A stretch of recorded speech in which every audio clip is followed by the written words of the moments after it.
de las sociedades no se resuelve con las lógicas del hincha de fútbol, que motivado por una pasión que le da sentido, va y grita, putea al juez, le exige al jugador. Pero la vida de las sociedades no se resuelve con esas lógicas. Las sociedades se constituyen, antes que por ninguna otra razón, porque conforman comunidades productivas y espirituales. Y el lugar en el que se desenvuelven influye sobre sus características. Por ejemplo, los países nórdicos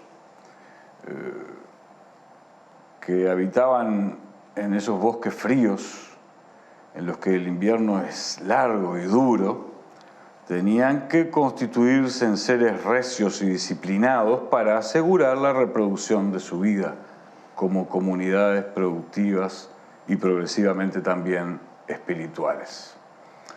Y aprovecharon sus recursos naturales, la pesca, los bosques, algunos minerales, para encontrar formas de desarrollo sostenible que les permitió llegar a ser hoy sociedades muy avanzadas, innovadoras, que pasaron por la etapa de producción agropecuaria, mineral básica, luego de madera, luego de acero, hasta lo que actualmente son.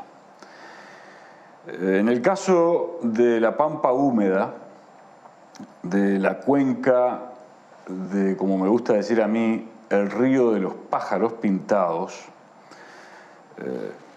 una de las características de la comunidad productiva es la fertilidad de la tierra. Ella ha marcado nuestro ser sustancial y nuestro destino. Ahora la cuestión es, ¿qué hacemos con esos recursos, esas características, esas aptitudes para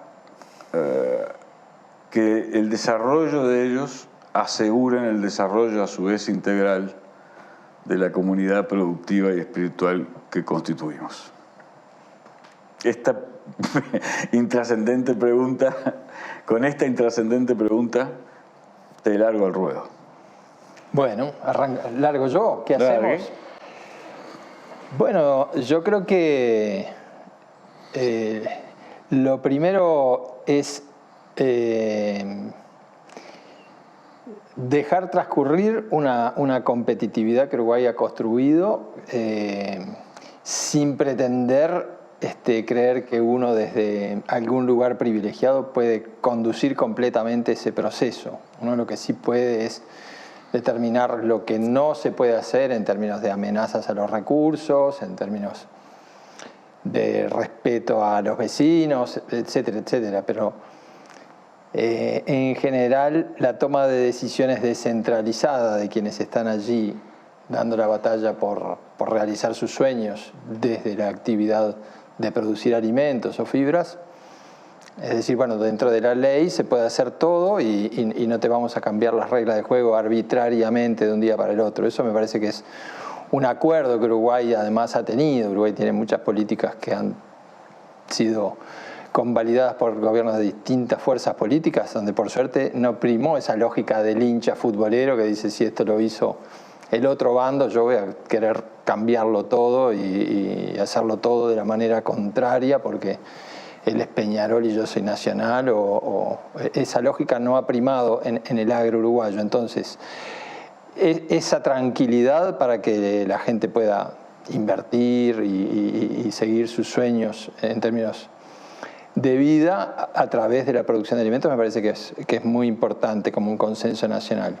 A partir de ahí, en este siglo van a haber dos cosas que van a perdurar hasta el final, de las pocas que podemos decir estamos transcurriendo un 20% del siglo. ¿Qué va a perdurar? Dos cosas. Tendencias. ¿Vas a señalar tendencias que te parece que de las que si nos dormimos hoy y nos despertamos en 2100, van a estar allí. Yo creo que son dos.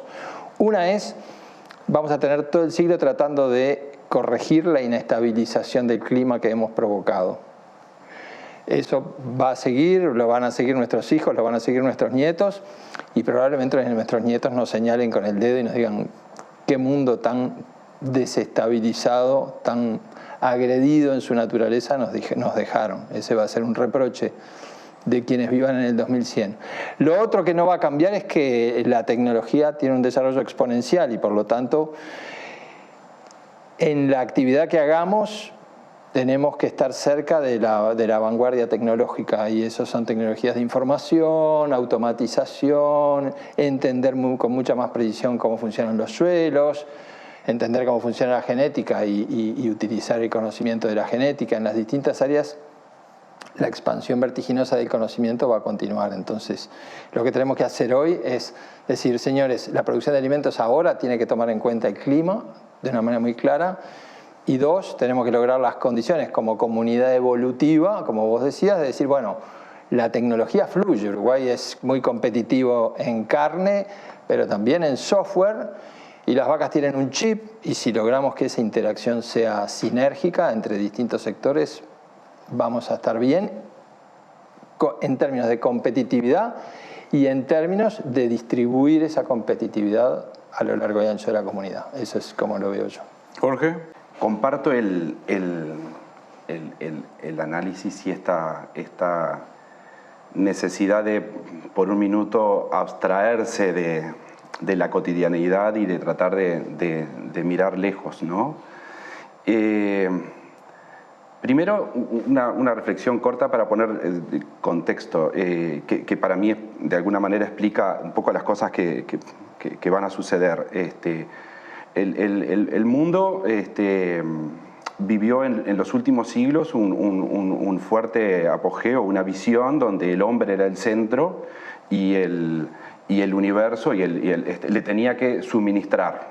Y entonces la preocupación hasta los años 70 u 80 era el auto con el motor más grande, independiente de lo que consumía y de lo que quemaba y de lo que, de lo que podía.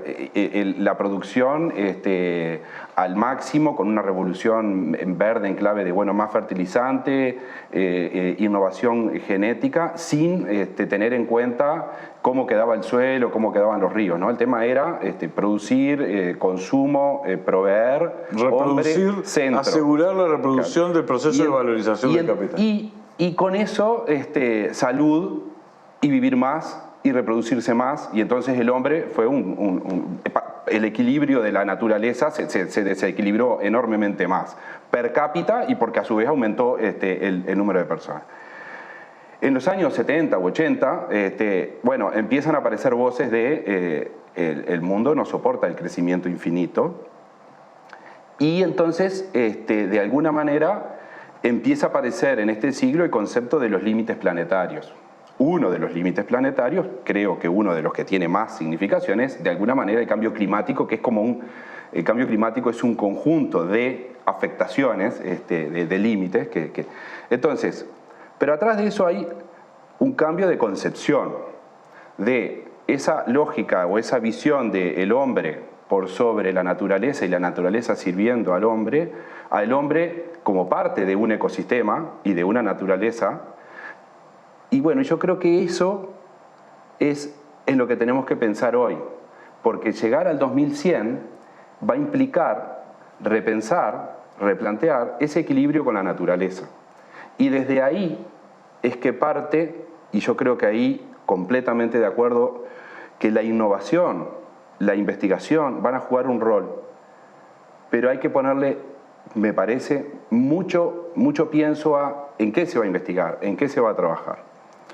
Yo comparto plenamente que estas cosas son en clave vivimos en un mundo en transición, donde se dice el cambio es la constante, y también el respeto a las personas debe seguir siendo la constante. Y en Uruguay, hablando un poco más cercano a la política, ha sido eso, independiente de los gobiernos, ha habido un respeto a las personas. Pero aún en ese respeto a las personas, que yo comparto que es la base, ahí creo que va a estar una de las tensiones, y cuando digo las tensiones no es las tensiones entre unos y otros, sino es en todos pensando, las tensiones en el hasta cuándo y hasta dónde.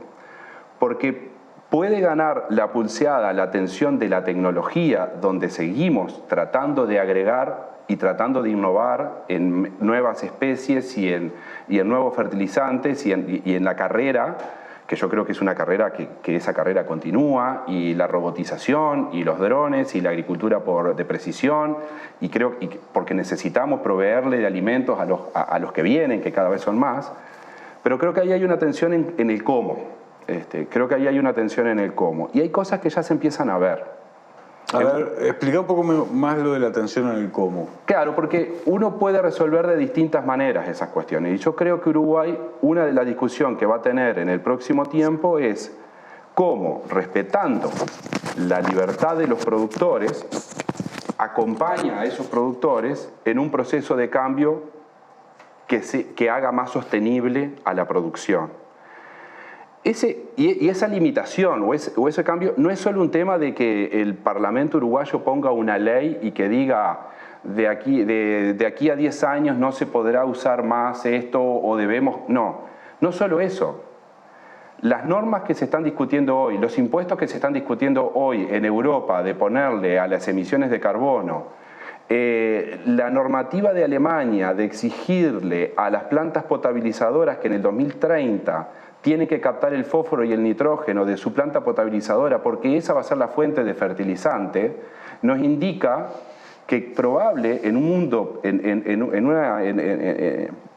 un horizonte cercano, el comercio de los insumos y de los productos tenga barreras pararancelarias que determinen, aunque la población nuestra no quiera, cómo se tiene que comportar.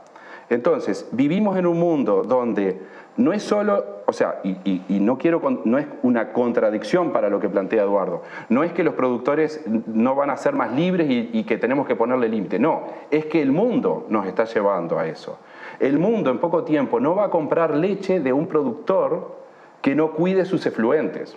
Entonces no es por la normativa uruguaya que el productor va a tener que cuidar los efluentes de su tambo y cuidar que el mismo ecosistema que produce leche también tiene que producir agua potable.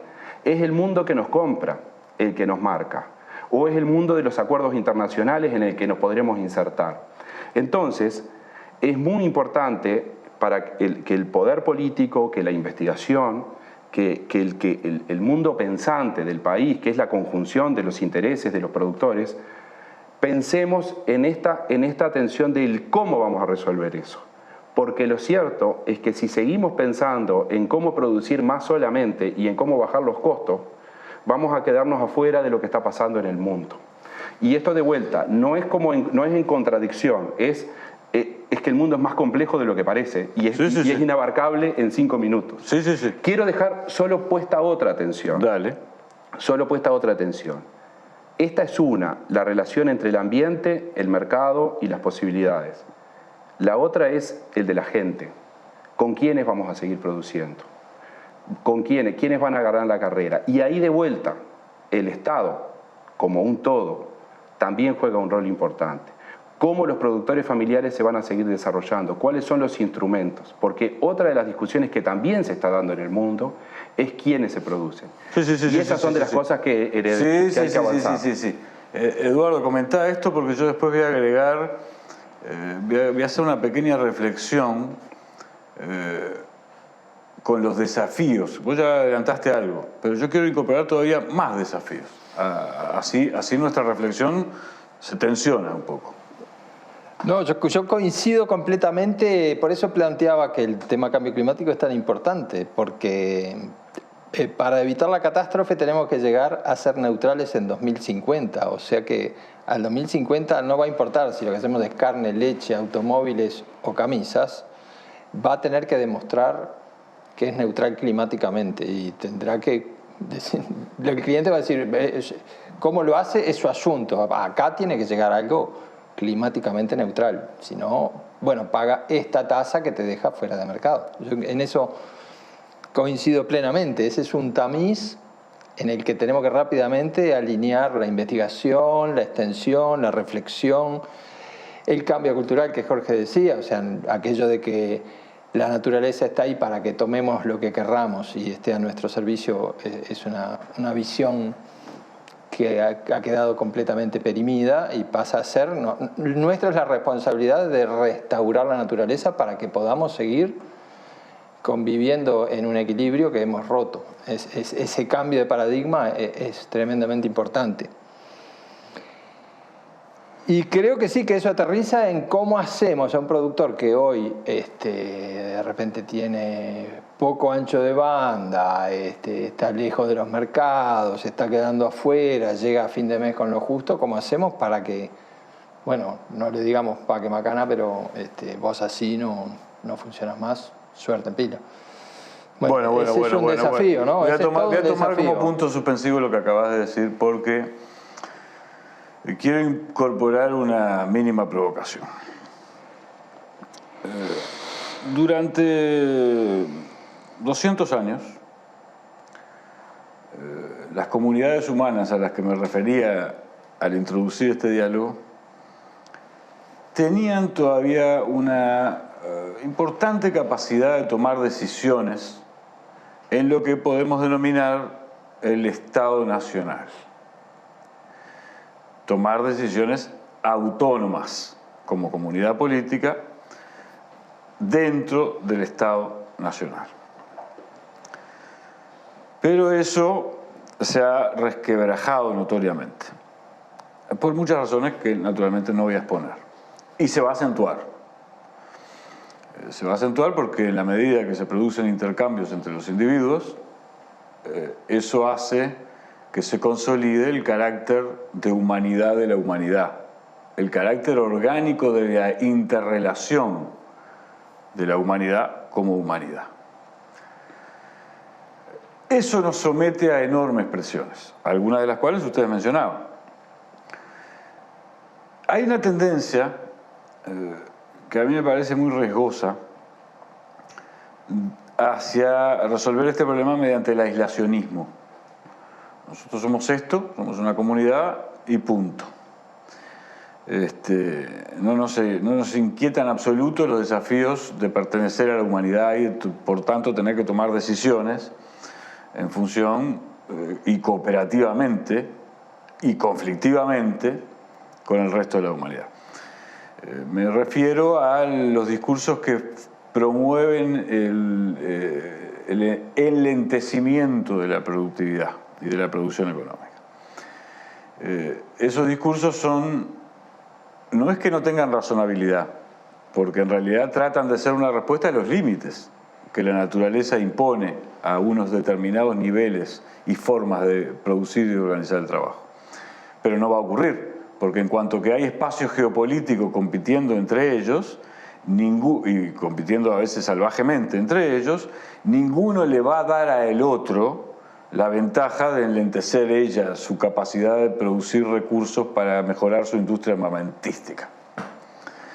Entonces, estamos en un mundo que geopolíticamente es muy complejo, que nos impone desafíos severísimos que solos no vamos a poder resolver, así que hay que pensar, por eso hablé de la cuenca del río de los pájaros pintados, tenemos que pensar cada vez más en cómo integramos a nuestros productores con la ciencia, la academia, a pensar cómo producen juntos y mejoran juntos esa producción para colocarla en los mercados globales. Tenemos que pensar tanto políticamente en la integración como productivamente en la integración. Entonces esto nos pone ante el desafío que también quería dejar planteado y que no podía formular sin antes hacer este enunciado, de la propiedad. Porque cada vez más los conglomerados de capital más poderosos comienzan a tener interés en asegurarse el control de espacios territoriales y de las tierras fértiles en particular, para asegurar que van a contar con las materias primas que ya saben que necesitan en el tiempo futuro para asegurar ellos la posición de privilegio que disponen. Eso, vos lo enunciaste al pasar cuando hablaste de qué tipo de productor, las comunidades humanas, los familiares, el estanciero clásico. Eso es un desafío clave para nosotros, y es clave que consensualmente logremos encontrar la forma de que la comunidad espiritual empuje, lo sienta como propio, y ellos no se sientan en contra, los productores rurales, de otros sectores de la sociedad, porque ahí generamos polarizaciones que en lugar de llevarnos a buscar soluciones profundas a los problemas del desarrollo sustentable, nos llevan a debilitar las capacidades de todos.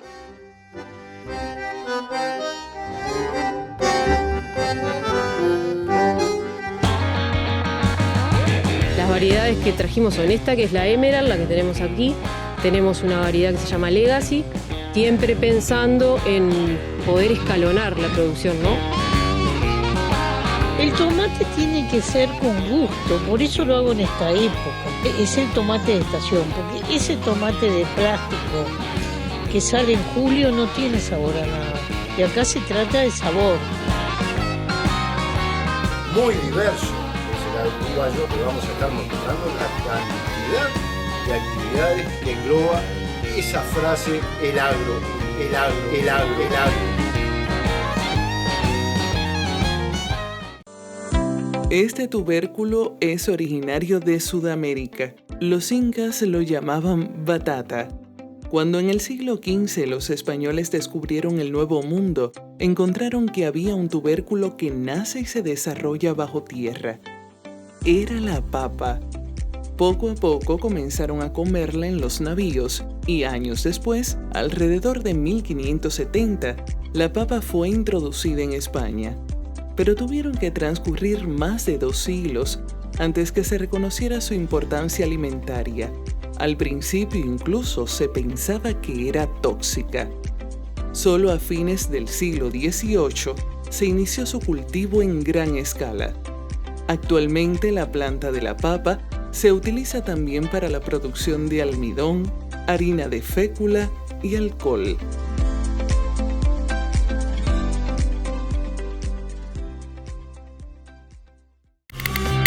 Necesitamos una comunicación en sintonía con tu sensibilidad, una comunicación alternativa a la que ofrecen los medios dominantes. Otras miradas, otras voces, otras personas, otras ideas. Todos tienen derecho a tener su voz. Para sostener una comunicación alternativa necesitamos que nos apoyes. Hacete socio de la comunidad de Caras y Caretas en carasycaretas.com.uy/socio. Haciéndote socio, estás ayudándonos a comunicar, estás ayudándonos a romper el blindaje.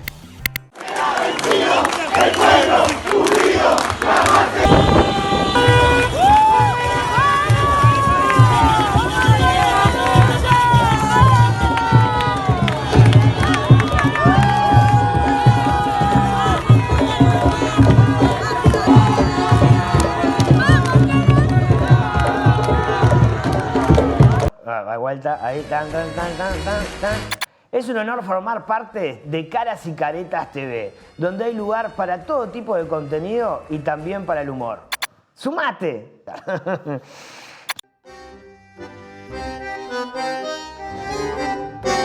¿Qué hacemos con este problema de ver cómo nos paramos como comunidad ante este desafío enorme a que están sometidos nuestros productores? Porque ahí, cuando vos hablabas hoy de competitividad, claro, ¿cómo lo vamos a entender? Y tú, ¿cómo lo vamos a entender las exigencias del productor de que necesita ser competitivo? Necesita ser competitivo para no vender.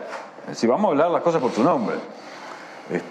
Entonces, pero eso le demanda exigencias al resto de la sociedad. Entonces el resto de la sociedad también le exige a los productores, bueno, pero ustedes produzcan con mayor eficiencia, innovando, incorporando tecnología para generar la riqueza necesaria para que podamos distribuirla. Este desafío, ¿cómo nos paramos ante este desafío desde una lógica no vulgarmente polarizadora? A ver, ¿para qué? Era más fácil la primera pregunta que esta. Yo creo que ahí hay un desafío y bien planteado, y creo que lo único que no podemos hacer es arrancarlo desde una clave polarizadora, porque no construimos. Pero la discusión la discusión está presente. En el año 2010 me tocó ir a Nueva Zelanda acompañando a Tabaré Aguirre a una misión para conocer algunas cuestiones. Como este programa se emite en toda América del Sur, ex ministro de Ganadería, Agricultura y Pesca. Agricultura y Pesca del Uruguay. Del Uruguay. Fuimos, entonces, bueno, y claro, Nueva Zelanda es como un país que en Uruguay, en el agro uruguayo, siempre lo miramos porque tiene algunas condiciones parecidas y uno veía. Y entonces mirábamos, bueno, cómo Nueva Zelanda, decir, bueno, un ejemplo donde se privatizó todo y en realidad te das cuenta que cuando vas al país es un país que tiene un Estado que está compuesto por el Estado propiamente y por una cantidad de instituciones que no son el Estado como lo vemos acá, pero que tienen un poder tan amplio y un consenso de acuerdo entre los productores y las industrias y todo eso, que en realidad el efecto que tienen en el gobierno es muy parecido. Tiene una institucionalidad enorme y muy fuerte. No tan estatista, porque está muy involucrada con las comunidades productivas. Exacto. Pero con una enorme capacidad de decisión de los recursos de las políticas públicas. Entonces, en realidad, uno ve una presencia del asociativismo y de la institucionalidad muy fuerte, resolviendo y tomando nota. Y uno veía cómo todo ese entorno, y los bancos y todo, cómo ese entorno jugaban un rol enorme en la promoción de la producción de sus productores y en la defensa de los intereses de los productores. Y bueno, yo creo que esas son de las cosas que eso trasciende a todos los países. La defensa, el encontrar los caminos de dar. Yo creo que Uruguay vivió durante muchas décadas una inestabilidad económica que le hacía muy difícil pensar en horizontes de largo plazo. Entonces los únicos instrumentos que había para apoyar a los productores era darle, subsidiar, pero no había otro tipo de instrumentos económicos, financieros, la renegociación de deudas, para poder apoyar procesos privados de desarrollo. Yo creo que uno de los desafíos que tiene Uruguay es cómo inyectar recursos a una sociedad privada de productores, de organizaciones, de instituciones. Productores familiares, agroecológicos. Por eso, un sistema complejo. Sí, porque yo creo que en esta discusión no es un tema, no están los productores más grandes contra los más chicos. Están los productores uruguayos contra otras formas de organización. Y tampoco es que están contra, porque probablemente se pueden generar alianzas donde se puedan beneficiar todos. El tema es cómo nosotros pensamos un modelo que incluya al conjunto de la sociedad en la toma de decisiones y al conjunto de productores y trabajadores en la toma de decisiones. Yo creo que Uruguay tiene ejemplos, yo siempre digo que Uruguay tiene dos ejemplos bien interesantes de desarrollo sectorial, con lógicas institucionales un poco distintas, pero con resultados parecidos, que es el sector arrocero y el sector lechero. El sector lechero con una industria muy fuerte y todo organizado en forma de una cooperativa, que es de los productores, y el sector arrocero con una empresa, ahora es distinto, pero durante mucho tiempo, con una empresa familiar, y con una ACA, una asociación de productores, y esa simbiosis hacía que el sector se desarrollara. Y eran dos formas distintas, todas de capital nacional, todas con inteligencia, con mucha innovación, y son dos ejemplos de desarrollo Uruguay, distintos. Entonces creo que ahí hay un desafío, en el financiamiento, en la generación de instrumentos, que ojo, ya se ha empezado a trabajar ese tema, pero creo que ahí hay un desafío. Y bueno, y después otros instrumentos que habrá que, hoy se está en discusión, el instrumento del Instituto Nacional de Colonización como un instrumento que de alguna manera trata de compensar algunos de esos efectos y que nunca va a compensarlos todos, pero está en la discusión. Y creo que se viene una discusión sobre las distintas formas de apalancar los procesos de desarrollo que involucren al conjunto de los productores uruguayos. Me parece entonces, Eduardo, que la lógica tendencial debería ser preservar el saber hacer y la espiritualidad de la comunidad de productores que están allí y se levantan tempranito y vencen inclemencias y conflictos y problemas y el precio de los combustibles en un tejido complejo que incluya agroecología, Instituto Nacional de Colonización, productores clásicos, grandes extensiones de tierra, capital extranjero que se ha incorporado en algunas áreas como la forestación, pero mediante decisiones de política pública que preserven la espiritualidad de ese tejido. Y todos sabemos que en el capitalismo eso no es fácil, porque vienen grupos que compran, con mucha mayor capacidad en la toma de decisiones, por ejemplo, en la fijación de precios. Entonces nos pueden hacer dumping, nos pueden presionar, nos pueden forzar. Por eso yo hablaba de la integración.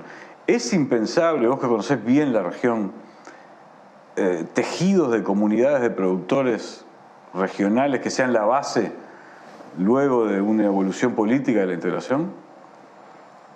A ver, hay algunas integraciones que suceden. Por ejemplo, Uruguay tiene una Federación Uruguaya de Grupos CREA, que son productores que se agrupan, comparten asesoramiento, tiene una metodología de visitas mensuales a cada integrante del grupo, que tiene una organización par en Argentina, que es ACREA, y los agricultores de siembra directa de Uruguay también cuentan con que hay una asociación similar en Argentina, y quienes hacen agroecología en Uruguay tienen contactos con gente que hace algo parecido en Argentina o en Brasil. O sea que yo creo que eso, por la vía de los hechos, espontáneamente se van tejiendo tramas que yo creo que vale la pena reforzar, porque bueno, nos separa un río, pero tenemos clima templado. ¿Qué están investigando de aquel lado, no? Capaz que ahí podemos nosotros chupar rueda, como se dice en ciclismo, y ellos tomarán cosas nuestras y aceleramos los dos.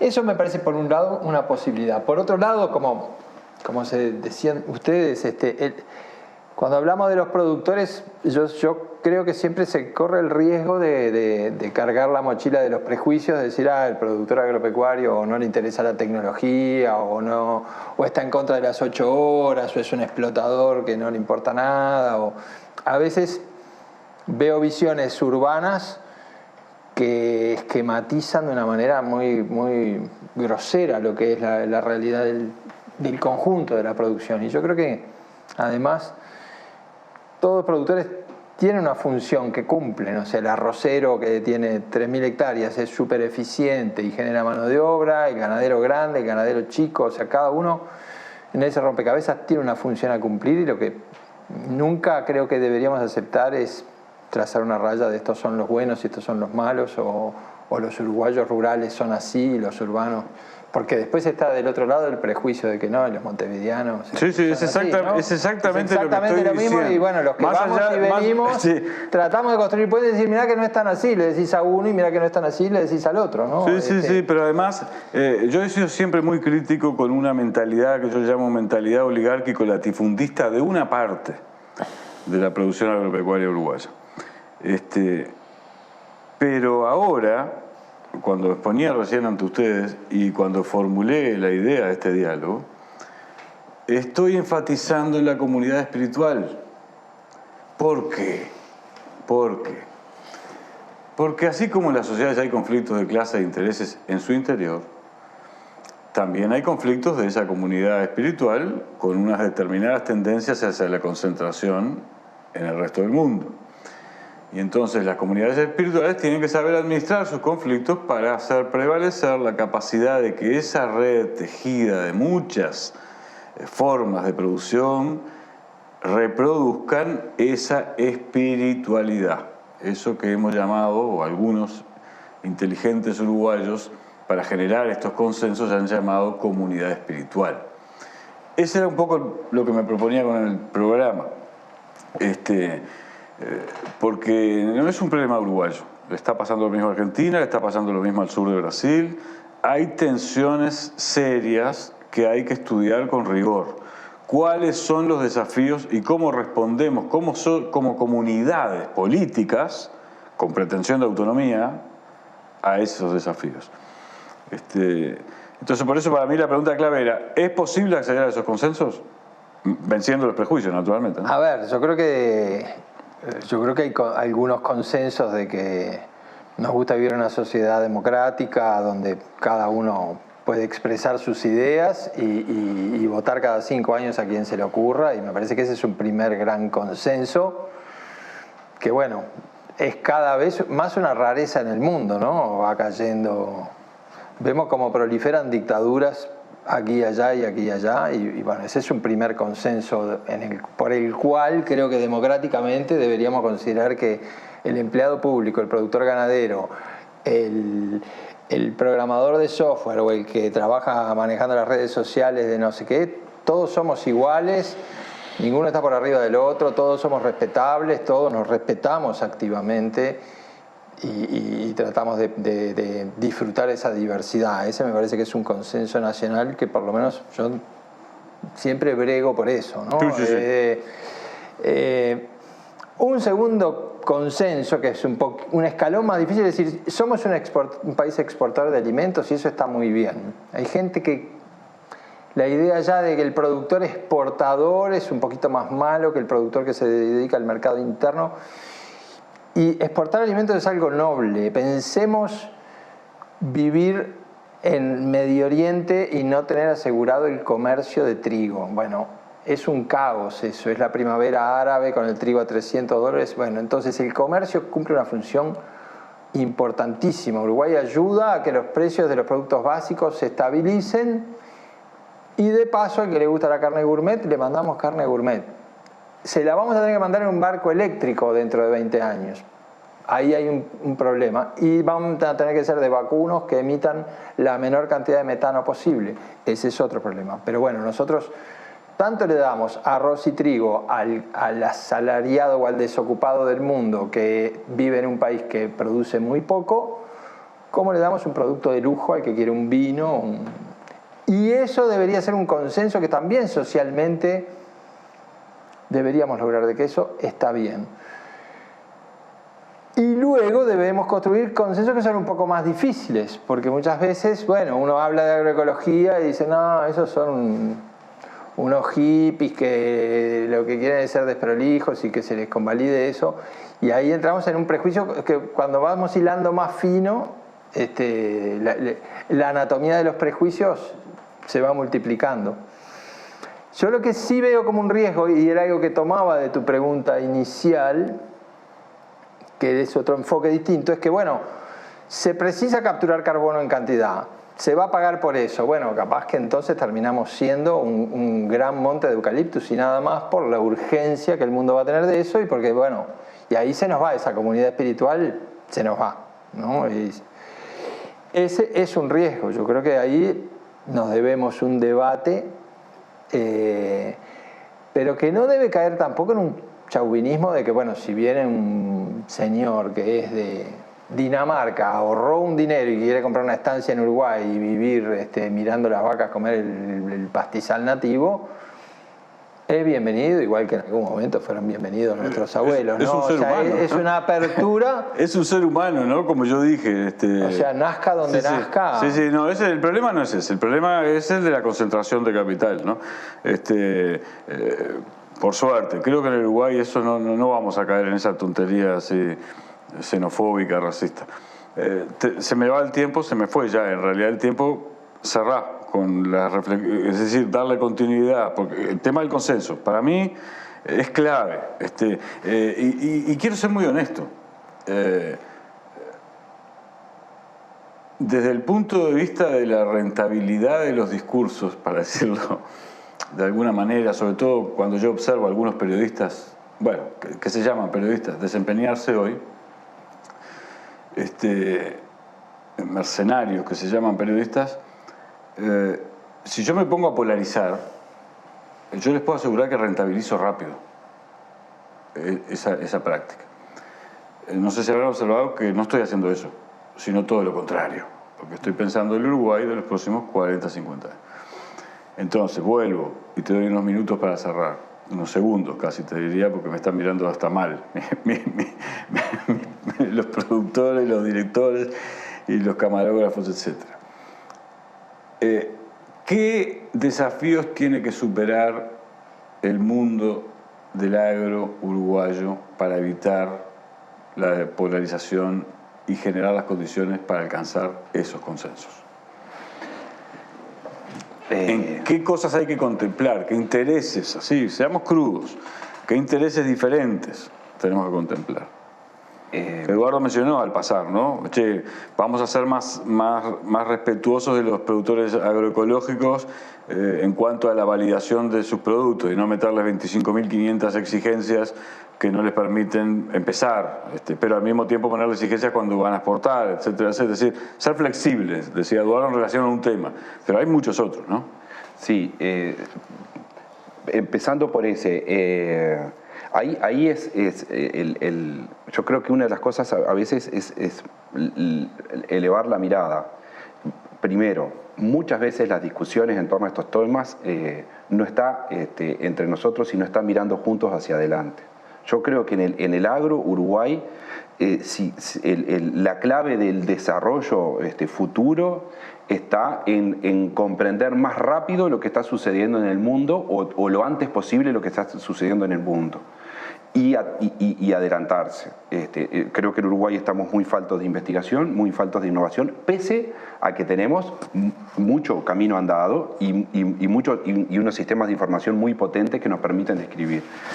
Pero yo sí creo que la atención en con qué productores y con qué sociedad nos queremos organizar para producir es una atención que la tenemos que administrar y que creo que Uruguay ha venido creciendo fuertemente en la inclusión y me parece que ese es un tema, ese es un eje, que no quiero aventurar cómo, pero me parece que es un eje que hay que atender. ¿Inclusión en qué sentido? Inclusión de diferentes actores. De diferentes actores. Sí, Uruguay ha dado pasos enormes en cuanto a inclusión, incluso en las relaciones de género, que creo que es un tema que en el agro también hay que trabajarlo, porque creo que eso también ayudaría a repensar a dinamizar y a innovar. Creo que es un debe, un tema en el que hay que trabajar. Hay que trabajar en el tema generaciones. Tenemos una sociedad y creo que ahí hay claves para trabajar. Hay claves para trabajar en esos aspectos. Y de vuelta, me quedo un poco con estas reflexiones en torno a creo que necesitamos, y un poco trayendo a colación de vuelta el comentario que hacían, necesitamos mayor densidad de la institucionalidad privada trabajando. Yo creo que uno de los temas necesitamos fortalecer los espacios de articulación público-privada y generar los espacios para que la participación privada tenga más fuerza. Las organizaciones de productores, la comunidad... Y la calidad, en los hechos estás diciendo, se me terminó el tiempo, pero... Sí. Y tengo a Eduardo ahí que algún apunte va a querer poner. Sí, por favor. Pero en los hechos estás diciendo que, pese a que hay un esfuerzo de 50 años, porque yo lo he seguido, lo he estudiado, de articular mejor el diálogo público-privado, ciudad-campo, todavía no lo hemos logrado. En los hechos estás reconociendo eso. Hay que avanzar. Yo creo que eso es un problema cultural de Uruguay que se remonta al surgimiento del país con un puerto tan importante y con una población rural y que es una falta de acercamiento cultural que tenemos que cultivar, creo yo, muy explícitamente todos. Quería hacer una precisión con lo de la agroecología. Yo lo que simplemente quise decir es un productor agroecológico es igual de respetable que uno convencional, pero después no entré en lo de la flexibilización, sino que, bueno, creo que respetar la diversidad de ese crisol era el único comentario. Ahora, me parece que el desafío mayor es tan grave la crisis climática que el camino de Uruguay es ser el lugar demostrativo de cómo se enfrenta esa crisis desde la producción de alimentos.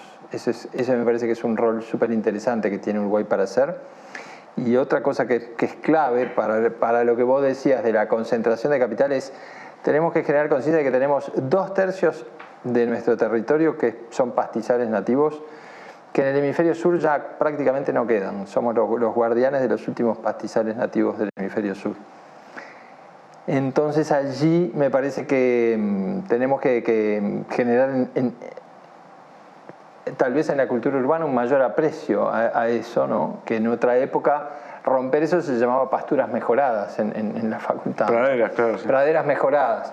Bueno, son praderas sembradas, pero mejoradas depende desde qué punto de vista. En biodiversidad aumentamos la productividad sacrificando cantidad de especies. Entonces, Uruguay tiene por fortuna, o por trayectoria histórica, ese acervo. Tiene el acervo de una matriz energética ejemplar en términos de renovabilidad, y creo que tenemos que seguir explorando con más ahínco cómo metemos inteligencia artificial, software, todo. Es decir, Uruguay exportador de alimentos y vanguardia en restauración de la naturaleza al mismo tiempo.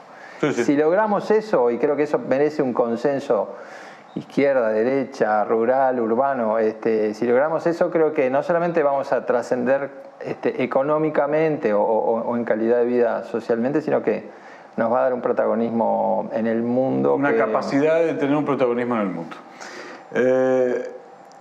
Les voy a hacer una confesión. Cuando venía para el programa, les agradezco que hayan estado los dos en el Templo del Futuro y que hayan contribuido a esto que ahora voy a decir. Cuando venía para el programa, tenía como dos libretos. Un libreto en el que yo podía poner temas sobre la mesa, a los que estoy estudiando, que hubiesen producido un conflicto, porque hay matices ideológicos en la visión de ambos. Pero también tenía otro libreto, el libreto de buscar objetivos de la comunidad espiritual para facilitar la calidad de los diálogos. Y creo que logramos hacer esto último, dejando enunciados los temas en los que tenemos que pensar. Así que por eso les agradezco. Y a ustedes, amigos. Todos los días, todos los habitantes de esta comunidad espiritual que yo hago más amplia que el Uruguay, nos despertamos en la tensión de conflictos de intereses y de clase que son objetivos y que no los vamos a neutralizar con enunciados moralistas. Tenemos que intervenir políticamente para resolverlos. Pero estamos en un momento de la historia de la humanidad en la que aquellas comunidades humanas organizadas políticamente que no sean capaces de encontrar soluciones sin entrar en lógicas autodestructivas, lo que van a hacer es entrar en procesos autodestructivos. Y eso es lo que a mí me interesaba dejar subrayado en el programa de hoy. Nos reencontramos, amigos, el próximo jueves.